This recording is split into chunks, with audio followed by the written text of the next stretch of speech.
مسائل بہشتی زیور حصہ اول۔ جماعت کا بیان ہم پڑھ رہے تھے، جماعت میں شریک ہونے نہ ہونے کے بارے میں۔ اسی کے ذیل میں یہ مسائل آ رہے ہیں صفحہ نمبر 197 پہ۔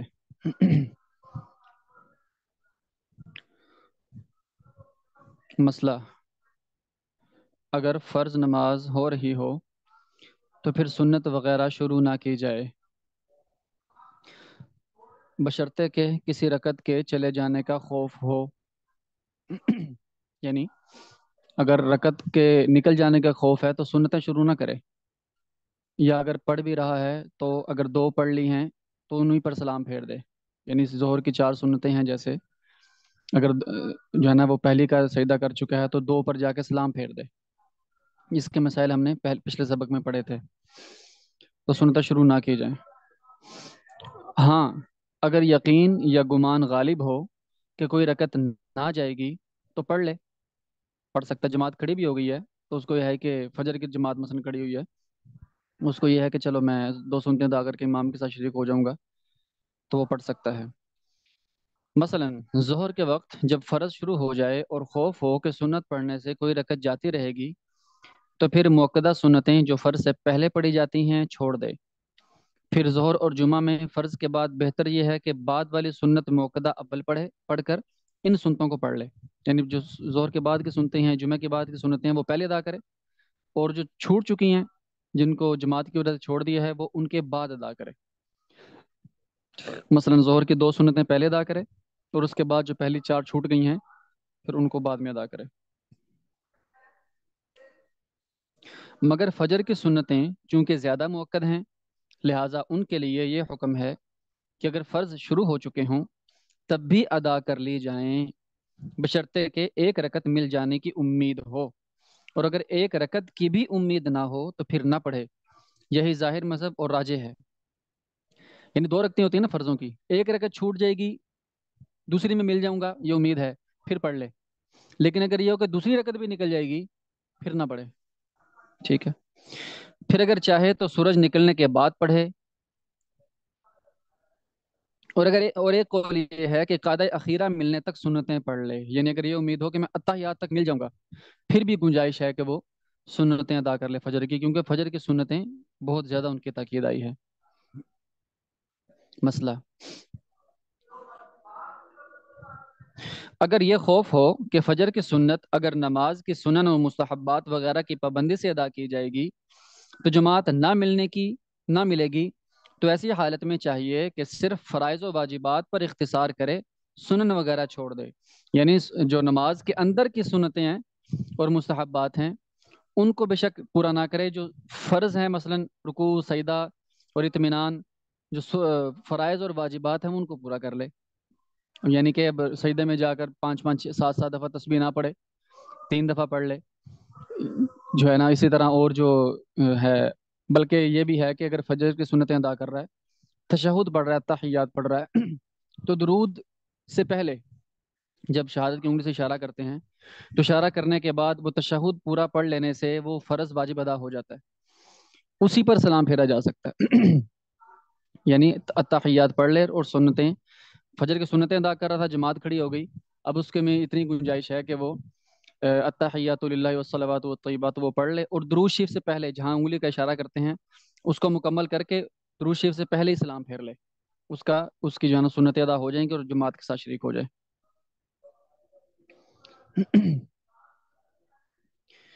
اچھا، مسئلہ: فجر کی جماعت کھڑی ہو جائے تو اس صورت میں فجر کی سنتیں ایسے مقام پر پڑھی جائیں جو مسجد سے علیحدہ ہو،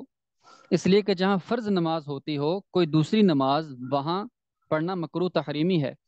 اور اگر ایسی جگہ نہ ملے تو سب سے علیحدہ مسجد کے کسی گوشہ میں نماز پڑھ لے۔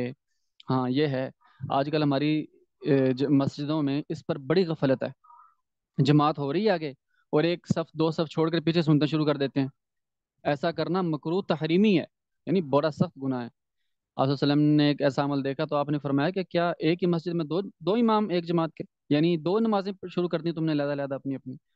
اس لیے جماعت ہو رہی ہو اس کے قریب نہیں، اول تو کوئی ایسی جگہ ہو جو بالکل ہی مسجد سے ہٹکے ہو، یا گھر میں سنتیں ادا، سب سے بہتر تو ہے گھر میں سنتیں ادا کر کے جایا جائے مسجد میں، سب سے افضل طریقہ سنت بھی یہی ہے، آپ صلی اللہ علیہ وسلم سنتیں گھر ادا فرمایا کرتے تھے۔ چلیں اگر مسجد میں جانا ہے تو مسجد میں کم سے کم جماعت سے اتنا فاصلہ ہو کہ جو ہے نا وہ بالکل سائڈ پر ہو کر کہیں پر ایسی جگہ پر جماعت سے نماز سنتیں ادا کی جائیں کہ جماعت میں شریک ہونے والوں کو خلل نہ ہو۔ بعض دفعہ ایسی جگہ پر سنتیں شروع کر دی جاتی ہیں کہ اگر کوئی آدمی آ رہا ہوتا ہے تو اس کے آگے سے جو گزرنے سے بچنے کے لیے وہ جب اس کے پیچھے سے ہو کے جاتا ہے اتنے میں رکعت نکل جاتی ہے، تو یہ مسئلے بھی آتے ہیں۔ تو راستے میں خام خام نماز پڑھنا وہ علیحدہ ایک مکروہ عمل ہے۔ تو اس لیے سنتوں کو اول گھر میں پڑھ کر جانا چاہیے، اپنے کمرے میں، اپنے گھر میں، اپنے جہاں پر وہ رہ رہا ہے وہاں پر ادا کر کے جانا بہتر ہے، سب سے بہتر، اس میں نہ کوئی مسئلہ ہے نہ کوئی۔ اور اگر مسجد میں جا کے پڑھنی ہے تو بالکل سائڈ پر کہیں دور جماعت سے جو ہے نا وہ سنتیں ادا کی جائیں۔ مسئلہ، جس رکعت کا رکوع امام کے ساتھ مل جائے تو سمجھا جائے گا کہ وہ رکعت مل گئی، ہاں اگر رکوع نہ ملے تو پھر اسی رکعت کا شمار ملنے میں نہ ہوگا۔ رکوع نہیں ملا، رکوع سے امام اٹھ گیا، اب چاہے یہ سجدے کر بھی لے تو وہ رکعت شمار نہیں ہوگی، اب اس سے اگلی والی رکعت یہ اس کی شمار ہوگی۔ امام کو نماز میں زیادہ بڑی صورتیں پڑھنا جو مقدار مسنون سے بھی زیادہ ہوں، یا رکوع سجدے وغیرہ میں بہت زیادہ دیر تک رہنا مکروہ تحریمی ہے، یعنی تسبیح رکوع کیا تو اس میں 15 15 دفعہ، 20 20 21 21 دفعہ پڑھی جا رہا ہے سبحان ربی العظیم سبحان ربی العظیم، یا یہ ہے کہ سجدے میں گیا تو بس سبحان ربی العلیٰ، وہ تسبیح تراویح کی طرح اس نے لمبی سجدہ کر دیا، تو اب بےچارے پیچھے کیا ہوگا؟ تو پیچھے جو رکوع میں ہے پتہ نہیں وہ پھر دوبارہ اٹھ سکیں گے یا نہیں، وہ ادھر ہی رہ جائیں گے۔ تو امام کو ایسے کرنا مکروہ تحریمی ہے، امام کو یہ حکم ہے کہ وہ اپنے مقتدیوں کا خیال رکھے، بلکہ امام کو چاہیے کہ اپنے مقتدیوں کی حاجت اور ضرورت اور ضعف وغیرہ کا خیال رکھے، جو سب سے زیادہ صاحب ضرورت ہو یعنی ضعیف ہو اس کی رعایت کر کے قرات وغیرہ کرے، بلکہ زیادہ ضرورت کے وقت مقدار مسنون سے بھی کم قرات کرنا بہتر ہے تاکہ لوگوں کا حرج نہ ہو جو جماعت کی قلت کا سبب ہو جائے۔ لوگ کہتے ہیں یار امام ہی اتنا لمبا نماز پڑھاتا ہے ایسے یہ پیچھے، تو اتنی لمبی نماز نہ پڑھائی جائے کہ لوگ اکتا جائیں، لوگ پریشان ہو جائیں، درمیانے رکھ کے، بلکہ جو ضعیف لوگ ہیں ان کی رعایت سے نماز پڑھی جائے۔ مسئلہ، مرد کو صرف عورتوں کی امامت کرنا ایسی جگہ مکروہ تحریمی ہے جہاں کوئی مرد ہو نہ کوئی محرم عورت، مثلا اس کی زوجہ یا ماں بہن وغیرہ کے، اگر کوئی مرد یا محرم عورت موجود ہو تو پھر مکروہ نہیں۔ ہاں یعنی مرد ہے اور پیچھے صرف عورتیں ہیں، مرد ہے ہی کوئی نہیں، اور عورتیں بھی ایسی ہیں کہ جو اس میں اس کا کوئی محرم ہی نہیں ہے، عورتوں میں نہ بیوی ہے نہ اس کی بہن والدہ یا اس طرح کوئی ہے، تو اجنبی عورتیں ہیں اور ایک ہی اجنبی امام ہے، تو پھر ایسے میں جماعت کروانا یہ مکروہ ہے۔ البتہ اگر اس کے ساتھ مرد پیچھے کھڑے ہیں اور پھر اس سے پیچھے بے شک اجنبی عورتیں ہوں پھر بھی گنجائش ہے، اور اگر مرد نہیں بھی ہیں لیکن عورتوں میں اس کی بیوی والدہ اس طرح کے محرم رشتہ دار موجود ہیں پھر بھی گنجائش ہے، پھر بھی جماعت ہو جاتی ہے۔ مسئلہ، اگر کوئی شخص تنہا فجر یا مغرب یا عشاء کے فرض آہستہ آواز سے پڑھ رہا ہو، اسی اسنا میں کوئی شخص اس کی اقتدا کرے تو اس میں دو صورتیں ہیں، ایک یہ کہ یہ شخص دل میں قصد کر لے کہ اب میں امام بنتا ہوں تاکہ نماز جماعت سے ہو جائے، دوسری صورت یہ کہ قصد نہ کرے بلکہ بدستور اپنے کو یہی سمجھے کہ گویا میرے پیچھے آ کھڑا ہوا لیکن میں امام نہیں بنتا بلکہ بدستور تنہا پڑھتا ہوں۔ بس پہلی صورت میں تو اس پر اسی جگہ سے بلند آواز سے قرات کرنا واجب ہے، بس اگر سورہ فاتحہ یا کسی قدر دوسری صورت آہستہ آواز سے پڑھ چکا ہو تو اس کو چاہیے کہ اس جگہ سے بقیہ فاتحہ یا بقیہ صورت کو بلند آواز سے پڑھے، اس لیے کہ امام کو فجر مغرب اور عشاء کے وقت بلند آواز سے قرات کرنا واجب ہے اور دوسری صورت میں بلند آواز سے پڑھنا واجب نہیں، اور اس مقتدی کی نماز بھی درست رہے گی کیونکہ مقتدی کی نماز کے صحیح ہونے کے لیے امام کا امامت کی نیت کرنا ضروری نہیں۔ جی یہ ہے، جماعت ہو چکی تھی، مسجد میں آیا، اس نے دیکھا دائیں بائیں کوئی علیحدہ مثلا یا اپنے گھر میں گیا یا کسی جگہ پر مسجد سے ہٹ کر کہیں علیحدہ فرض ادا کر رہا تھا، تو پیچھے سے ایک آدمی آیا اور اس کے ساتھ ہی اسی کی اقتداء میں کھڑا ہو گیا، اب اگر جو پہلے سے نماز پڑھ رہا ہے وہ بن گیا امام، جو بعد میں آیا وہ اس کا بن گیا مقتدی۔ اگر تو وہ امام امامت کی نیت کرے گا تو پھر اس کو اماموں جیسے افعال کرنے ہوں گے، یعنی امام فجر میں مغرب میں شام میں اونچی آواز سے قرات کرتا ہے تو اس کو اب اونچی آواز سے قرات کرنی پڑے گی، لیکن اگر نیت نہیں کرتا پھر جیسے نماز پڑھ رہا ہے ویسے پڑھتا رہے، جو اس کے پیچھے ہے وہ اس کے ساتھ ساتھ رکوع سجدہ کرے گا، اس کی نماز پھر بھی ہو جائے گی کیونکہ نماز درست ہونے کے لیے امامت کی نیت ہونا ضروری نہیں ہے، امامت کی نیت کے بغیر بھی نماز درست ہو جاتی ہے۔ امام کی اتباع اور پیروی۔ مسئلہ، مقتدیوں کو ہر رکن کا امام کے ساتھ ہی بلا تاخیر ادا کرنا سنت ہے۔ ہر رکن امام کے ساتھ بلا تاخیر ادا کرنا سنت ہے۔ تحریمہ بھی امام کے تحریمہ کے ساتھ کریں، رکوع بھی امام کے رکوع کے ساتھ کریں، قومہ بھی اس کے قومہ کے ساتھ، سجدہ بھی اس کے سجدہ کے ساتھ، غرض کے ہر فعل اس کے ہر فعل کے ساتھ ہو۔ البتہ قاعدہ اولا میں مقتدی کے اتحیات پوری کرنے سے پہلے اگر امام کھڑا ہو جائے تو مقتدیوں کو چاہیے کہ اتحیات پوری کر کے کھڑے ہوں۔ اسی طرح قاعدہ اخیرہ میں اگر مقتدی کے اتحیات پوری کرنے سے پہلے امام سلام پھیر دے تو مقتدیوں کو چاہیے کہ اتحیات پوری کر کے سلام پھیریں۔ ہاں، رکوع و سجدہ وغیرہ میں اگرچہ مقتدیوں نے تسبیح نہ پڑھی ہو تو بھی امام کے ساتھ کھڑا ہونا چاہیے۔ 3 دفعہ تسبیح نہیں بھی ہوئی، ایک دفعہ ہوئی ہے، امام کھڑے بھی ہو گئے ہیں تو کوئی مسئلہ نہیں، کھڑے ہو جائیں۔ تو امام کے ساتھ باقی سارے افعال، صرف یہ 2 قاعدے جو ہیں ان میں اتحیات پوری پڑھنے ضروری ہے۔ اس کے آگے مزید مسائل آئیں گے بھی، اس کا ایک مسئلہ میں ذیل میں عرض بھی کر دیتا ہوں کہ مثال کے طور پر جماعت ہو رہی تھی اور امام قاعدہ میں بیٹھے تھے درمیان میں، دوسری رکعت یعنی انہوں نے بھی کھڑا ہونا تھا تیسری رکعت کے لیے، ابھی اتحیات پڑھ رہے تھے۔ اگر یہ بعد میں شریک ہوا تو یہ اس نے اللہ اکبر کہا کہ امام کے ساتھ بیٹھ گیا، اب اس نے اتحیات پوری نہیں پڑھی تھی، ابھی 2 4 لفظ ہی پڑھے تھے کہ امام کھڑا ہو گیا، ابھی اسی وقت کھڑا نہ ہو جائے بلکہ وہ اتحیات پوری کرے، پوری کرنے کے بعد پھر کھڑا ہو۔ اسی طرح آخری رکعت میں اتحیات میں امام بیٹھے تھے اور یہ آیا مقتدی بعد میں اور اس نے جماعت کے ساتھ شرکت کی آخری اتحیات میں، اور یہ بیٹھا، اس کے بیٹھتے اس نے ابھی ایک ہی لفظ کہا اتحیات مثلا، ایسے ہی کہا اور فوراً امام نے سلام پھیر دیا، اب یہ اسی وقت نہیں کھڑا ہوگا بلکہ اس نے اتحیات وہ شہادت کی انگلی کا جو اشارہ ہے وہاں تک پڑھ کر پھر کھڑے ہونا ہے، اس سے پہلے کھڑے ہوگا تو نماز نہیں ہوگی۔ اچھا جی، امام کی اتباع اور پیروی، اچھا یہ تو ہو گیا۔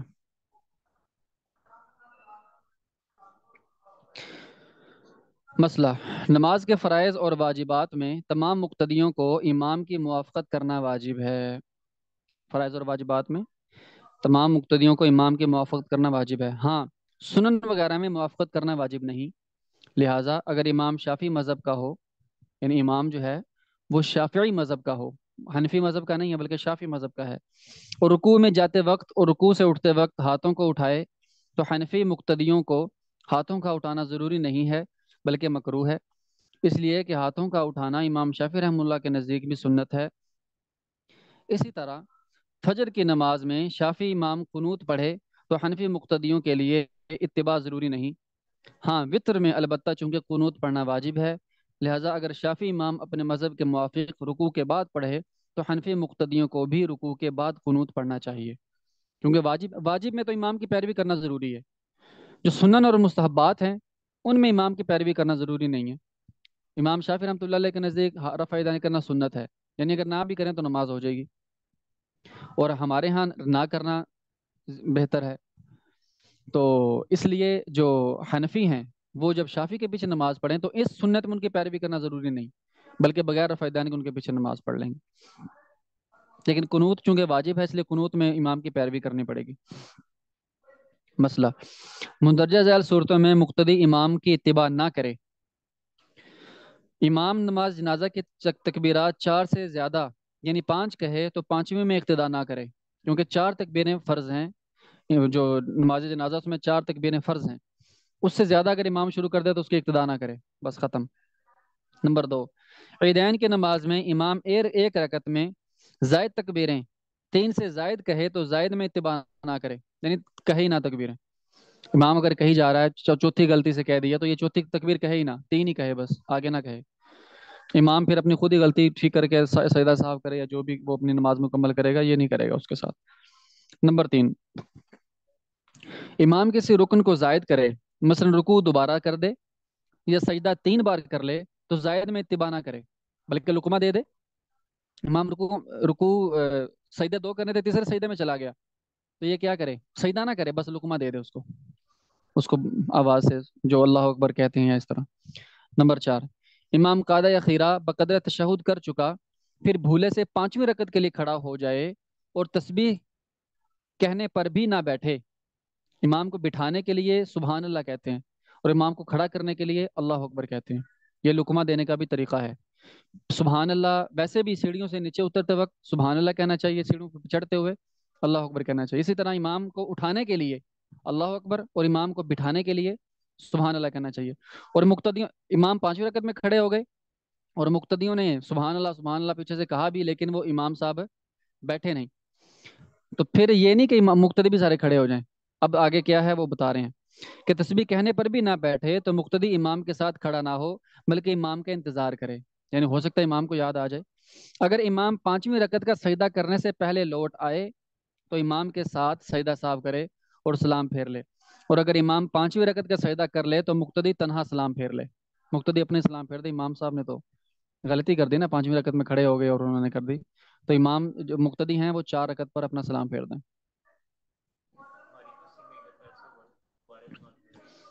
دوبارہ بھی ٹھیک ہے، دوبارہ کروا لی. اصل میں مسائل کا نہیں نہ پتہ آتا. اگر مسائل کا پتہ نہ ہو، بعض کو پتہ بعض کو نہیں پتہ، مسئلہ یہ ہوگا کہ کئیوں کی بعض دفعہ نماز ہی نہیں ہوگی. اگر دوبارہ پڑھ لی پھر تو ہو ہی جائے گی، لیکن جن کو مسائل کا علم ہو اور وہ اس کے مطابق اس پر عمل کر لیں تو ٹھیک ہے، دوبارہ پڑھنے کی ضرورت نہیں رہتی. مسئلہ: مسجد حرام اور مسجد نبوی میں رمضان میں تراویح باجماعت پڑھنے کے بعد وطر بھی باجماعت پڑھ لے، لیکن چونکہ وہاں امام 3 وطر 2 سلام سے پڑھتے ہیں اس لیے امام کے ساتھ پڑھنے کے بعد وطر کی نماز کو تنہا دوبارہ پڑھ لے. کیونکہ ہمارے ہاں اسلام درمیان میں پھیرنے سے نماز ختم ہو جاتی ہے اور اس کے بعد ایک رکعت ہوگی اور ایک رکعت تو ہوتی کوئی نہیں. اس لیے اب ہم اس جماعت کے ساتھ تو پڑھ لیں، لیکن بعد میں دوبارہ اپنے 3 وطر جو ہمارے عام طریقے سے آخر میں ایک ہی دفعہ سلام پھیرا جاتا ہے اس طرح پڑھ لے. ان کے ہاں پہلے 2 رکعت پر سلام پھیرتے ہیں، پھر تیسری رکعت پہ کھڑے ہو جاتے ہیں، وہ ایک رکعت علیحدہ پڑھتے ہیں. یعنی تیسرے وطروں میں تیسری رکعت علیحدہ پڑھتے ہیں، ایک رکعت. تو ہمارے ہاں یہ نہیں ہے، بلکہ ہم تو 3 رکعتوں کو پورا پڑھتے ہیں مسلسل، اس لیے وہ دوبارہ پڑھ لیے جائیں. امام اگر بدعتی اور اہل ہوا ہو، اہل ہوا مطلب خواہش کا جو ہے نا وہ پیچھے چلنے والا، خواہش پرست، شریعت کے حدود کے خیال نہ کرے اور اپنی جو ہے نا وہ جو خواہشات ہیں اس پر چلتا رہے، اس کو اہل ہوا کہتے ہیں. یہ جماعت ترک کرنے کا عذر ہے. اگر امام بدعتی ہے اور اہل ہوا میں سے ہے، فاسق ہے، تو یہ جماعت ترک کرنے کا عذر ہے، یعنی یہاں جماعت چھوڑی جا سکتی ہے. اس صورت میں اگر اہل حق کی کوئی دوسری مسجد قریب میں ہو یا زیادہ دور نہ ہو اور معمولی مشقت اٹھا کر وہاں جا کر نماز پڑھ سکتا ہے تو وہاں جا کر نماز پڑھے. اور اگر دوسری مسجد زیادہ دور ہو اور ہر نماز کے لیے اس مسجد میں جانے میں زیادہ مشقت اور حرج ہو تو اپنے گھر پر جماعت سے نماز پڑھ لے. اس صورت میں جب یہ نیت ہو کہ اگر عذر نہ ہوتا تو مسجد میں جا کر نماز پڑھتا تو مسجد کا ثواب ہی ملے گا، مسجد کا ثواب اس کو گھر میں مل جائے گا. لیکن امام بدعتی ہونا چاہیے، یعنی ایسا ہے کہ جو علی الاعلان ایسے ایسے فتوے دیتا ہے، ایسی باتیں کرتا ہے کہ جو بالکل ہی بدعت ہیں اور اس میں بہت زیادہ بڑھ چڑھ کر حصے لیتا ہے وہ. مگر نہ اگر ایسا امام ہے جو گو دوسرے فرقے کا یا دوسرے مسلک کا ہو، لیکن وہ کوئی بہت زیادہ متشدد نہیں ہے، بہت زیادہ کوئی جو ہے نا وہ مار دھاڑ نہیں کرتا یا بہت زیادہ متشدد نہیں ہے اس معاملے میں، تو اس کے پیچھے نماز پڑھی جا سکتی ہے، اس کا اتنا مسئلہ نہیں ہوتا. امام کے لیے امامہ باندھنا. امامہ باندھنا نماز اور غیر نماز دونوں حالتوں میں سنت ہے، امام کے لیے بھی اور مقتدی کے لیے بھی. اور امام یا مقتدی جو بھی امامہ باندھے گا اس کو اس کا ثواب ملے گا، اور ایک کے باندھنے کا ثواب دوسرے کو نہیں ملے گا. لیکن امامہ کے بغیر نماز پڑھنا جائز ہے، اس سے نماز میں کچھ کراہت نہیں ہوتی، بلکہ جہاں لوگ امامہ کو نماز کے لیے ضروری سمجھتے ہوں وہاں امام کو عوام کے عقیدہ کی اصلاح کے لیے گاہے گاہے امامہ کو ترک کر دینا افضل ہوگا، تاکہ لوگوں کو پتہ چلے کہ بھئی امامہ سنت نہیں ہے، مطلب واجب نہیں ہے، ضروری نہیں ہے. سنت تو ہے، واجب نہیں ہے، ضروری نہیں ہے. اچھا جی، گھر میں بلا عذر جماعت کرنا، بغیر کسی وجہ کے، بغیر عذر کے کوئی گھر میں جماعت کر لے، اس کے کیا حکام ہے؟ فرض نماز کی جماعت مسجد محلہ میں واجب ہے، محلہ کی جو مسجد ہے اس میں واجب ہے. گھر میں جماعت کرنے سے جماعت کا ثواب مل جائے گا، لیکن ترک واجب کا گناہ ہوگا. واجب چھوڑ دیا اس کا گناہ علیحدہ ہے، جماعت کا ثواب مل گیا لیکن وہ گناہ علیحدہ ہے. اس بات کی دلیل کہ مسجد میں جماعت سے پڑھنا واجب ہے یہ ہے کہ فقہائے حنفیہ سب اس پر متفق ہیں کہ اجابت اذان واجب ہے، یعنی اذان کا جواب دینا واجب ہے. ہاں اس میں اختلاف ہے کہ زبان سے اجابت واجب ہے یا مسجد کی طرف چلنے کے ساتھ بعض نے دونوں کو واجب کہا ہے، یعنی زبان سے بھی، اور مسجد کی اذان کے بعد مسجد کی طرف چل کر جانا، یہ بھی اذان کی اجابت ہے، یعنی اذان کا جواب دینا ہے، اذان کو قبول کرنا ہے، چل کر جانا۔ اچھا، بعض بعض نے دونوں کو واجب کہا ہے، اور دوسروں نے صرف مسجد کی طرف چلنے کے ساتھ اجابت، یعنی اجابت بالقدم کو واجب کہا ہے۔ ایک ہے اجابت باللسان، یعنی زبان کے ساتھ اجابت، یعنی جیسے جیسے اذان والا اذان کے الفاظ کہہ رہا ہے اس کے ساتھ ساتھ الفاظ ادا کرنا۔ اور ایک ہے اجابت بالقدم، یعنی اذان کا جواب گو نہ دیا ہو الفاظ میں، لیکن چل کر جا رہا ہے اذان کے بعد، تو یہ بھی اس کا جواب ہی ہے، یعنی یہ مؤذن نے بلایا اور یہ جا رہا ہے۔ اور زبان سے جواب دینے کو مستحب کہا ہے، یعنی زبان سے جواب دینا مستحب ہے، فرض واجب نہیں، بلکہ چل کر جانا یہ واجب ہے۔ اور ظاہر ہے کہ مسجد کی طرف چلنے سے مراد یہ ہے کہ مسجد میں جا کر جماعت سے پڑھے، تو جب تک محلہ کی مسجد میں جماعت ملنے کی امید ہو، گھر میں جماعت کرنا مکروہ اور بدعت ہے، اور اگر وہاں جماعت ہو چکی ہو تو پھر گھر میں جماعت کرنے سے جماعت کا ثواب مل جائے گا۔ لیکن اگر کسی نے قصدن سستی وغیرہ کی، یعنی جان بوجھ کر سستی وغیرہ کی وجہ سے دیر کی، تو مسجد میں جماعت ترک کرنے کا گناہ بھی ہوگا، اور اگر کسی عذر شرعی کی وجہ سے دیر ہو گئی تو گناہ نہ ہوگا، کسی عذر کی وجہ سے دیر ہو گئی۔ عام طور پر بعض دفعہ یوں ہوتا ہے کہ عین نماز کی تیاری میں بر وقت تیاری شروع کی، لیکن ایسا عذر شروع ہو گیا، بعض دفعہ جو مسواک کرتے ہیں ان کے دانتوں سے خون شروع ہو گیا، اب وہ خون ہی نہیں رک رہا، جماعت نکل گئی، یہ عذر ہے۔ یا کوئی اور مسئلہ ایسا پیش آ گیا کہ اس کو دور کرتے کرتے جماعت نکل گئی، تو پھر جماعت کے چھوڑنے کا گناہ نہیں، لیکن اگر محض سستی کی وجہ سے جماعت رہ گئی تو اس کا گناہ ہوگا۔ ستونوں کے درمیان صف بندی، بغیر کسی عذر کے ستونوں کے درمیان صف بندی کرنا مکروہ ہے، مگر اقتداء سے مانے نہیں ہے۔ اور یہ کراہت اس صورت میں بھی ہے جب ستونوں کے درمیان صف اس طرح باندھی جائے کہ کھلی جگہ باقی نہ رہے، کیونکہ اس صورت میں بھی ستون تو صف کو توڑ رہا ہے۔ البتہ اگر جمعہ اور عیدین کے موقع پر جگہ کی تنگی ہو تو ایسی حالت میں ستونوں کے درمیان صف بنانا بلا کراہت جائز ہے، یعنی جو ستون ہوتے ہیں ان کی وجہ سے جہاں ستون ہے وہاں تو نمازی تو ہے نہیں، اس لیے وہاں صف ٹوٹ جاتی ہے، تو اس لیے ایسی جگہ پر جو کھڑے ہونے کی جگہ جہاں پر ہے، بعض دفعہ ستون ہوتا ہے نا پیچھے تھوڑا، اور اس سے آگے کھڑے ہونے کی جگہ، تو جان بوجھ کر وہ جگہ خالی نہیں چھوڑنی چاہیے، اس جگہ پر کوئی نہ کوئی نمازی کھڑا ہو جائے، گو رکوع میں یا تھوڑا مشقت ہو رہی ہے تھوڑا آگے ہو کے کر لے، تو وہ صف کو نہ توڑے۔ اگر صف کو یوں اگر اس ستون والی جگہ پر نمازی نہیں کھڑا ہوا جان بوجھ کے، تو گویا کہ اس نے صف کو توڑ دیا، اور ایسا کرنا مکروہ ہے، صف کو نہیں توڑنا چاہیے۔ لیکن اگر ستون ہے ہی ایسی جگہ پر کہ جہاں پر نمازی کھڑا ہی نہیں ہو سکتا، اور مجمع بھی کافی زیادہ ہے، یعنی جمعہ ہے اور اس طرح، اب وہاں صف چھوڑ بھی نہیں سکتے کیونکہ مجمع اتنا زیادہ ہے، تو ایسی صورت میں اگر وہاں پر صف بنا لی اور ستون والی جگہ پر کوئی کھڑا بھی نہیں ہوا تو اس صورت میں مکروہ نہیں ہے۔ بچوں کو بالغوں کی صف میں کھڑا کرنا، اگر صرف ایک ہی نابالغ لڑکا ہو تو اس کو بالغوں کے ساتھ کھڑا کیا جائے، اگر نابالغ لڑکے زیادہ ہوں تو ان کو پیچھے کھڑا کرنا مستحب ہے، واجب نہیں۔ اور جب اندیشہ ہو کہ وہ مل کر اپنی نمازیں بھی خراب کریں گے اور بڑوں کی نمازوں میں بھی خلل کا سبب بنیں گے، تو ان کو مردوں کے صف میں کھڑا کرنا چاہیے۔ یہ حکم ان بچوں کے متعلق ہے جو نماز اور وضو کی تمیز رکھتے ہوں، زیادہ چھوٹے بچوں کو مردوں کے صف میں کھڑا کرنا مکروہ ہے، بلکہ مسجد میں لانا ہی جائز نہیں۔ ہاں، بعض ہوتے ہیں نا، وہ کہتے ہیں کہ جن کو نماز پڑھتے لوگوں کو دیکھیں گے ان کو نماز کا شوق پیدا ہوگا، وہ ان کی عمر اتنی ہے، ان کو لحاظ ہی نہیں ہے نماز کا یا غیر نماز کا، تو اتنے چھوٹے بچے اگر مسجد میں آئیں گے جن کو نہ وضو کا پتہ اور نہ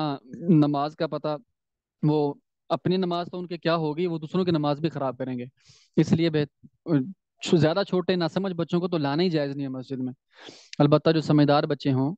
تھوڑے سے جو وضو کو سمجھتے ہیں، وہ ان میں بھولا پن ہوتا ہے، جو ہے نا نماز کے سارے فرائض رکوع سجدہ وغیرہ اچھی طرح سے کر سکتے ہیں، تو ان کو لایا جائے، تو مردوں کے ساتھ کھڑا کر دیا جائے تاکہ شرارتیں نہ کریں، آپس میں جو مل رہے ہوتے ہیں شیطان مل جاتے ہیں تو بہت زیادہ شرارتیں کرتے ہیں اور دوسروں کی نمازیں بھی خراب کرتے ہیں، اس لیے اس میں بہتر یہ ہے کہ بچوں کو مردوں کی صف میں ہی کھڑا کر لیا جائے تاکہ شرارتیں نہ کریں۔ عورتوں کی جماعت، حضرت عائشہ رضی اللہ عنہا نقل کرتی ہیں رسول اللہ صلی اللہ علیہ وسلم نے فرمایا عورتوں کی جماعت میں خیر نہیں ہے، اور حضرت علی رضی اللہ تعالیٰ نے فرمایا عورت امامت نہ کرے۔ ان دلائل کی بنا پر تنہا عورتوں کی جماعت سے نماز پڑھنا مکروہ تحریمی ہے، یعنی عورت ہی امام ہے، عورت ہی مقتدی، عورتیں ہی سارے مقتدی ہیں، صرف عورتیں ہیں تو یہ مکروہ ہے۔ اگر تنہا عورتوں نے جماعت کی اور امام پہلی صف کے بیچ میں کھڑی ہوئی تو نماز ہو جائے گی، لیکن کراہت تحریمی کے ساتھ۔ نماز ہو جائے گی وہ ایک الگ بات ہے، لیکن اس فعل کا الگ سے گناہ ملے گا، یوں نہیں کرنا چاہیے ان کو۔ اس لیے سب عورتیں اپنی اپنی نماز الگ الگ پڑھیں، جماعت سے نہ پڑھیں۔ تراویح کی نماز کا بھی یہی حکم ہے، اگر کہیں پر کٹھی ہو گئی ہیں اور ایک ہی ان کو سب کو نماز پڑھا رہی ہے تو نہیں، اس طرح نہیں ہوگا۔ عورتوں کی جو ہے نا وہ امام نہ بنے جہاں مرد نہ ہوں۔ یہاں سے پھر انشاءاللہ اگلے سبق میں پڑھیں گے۔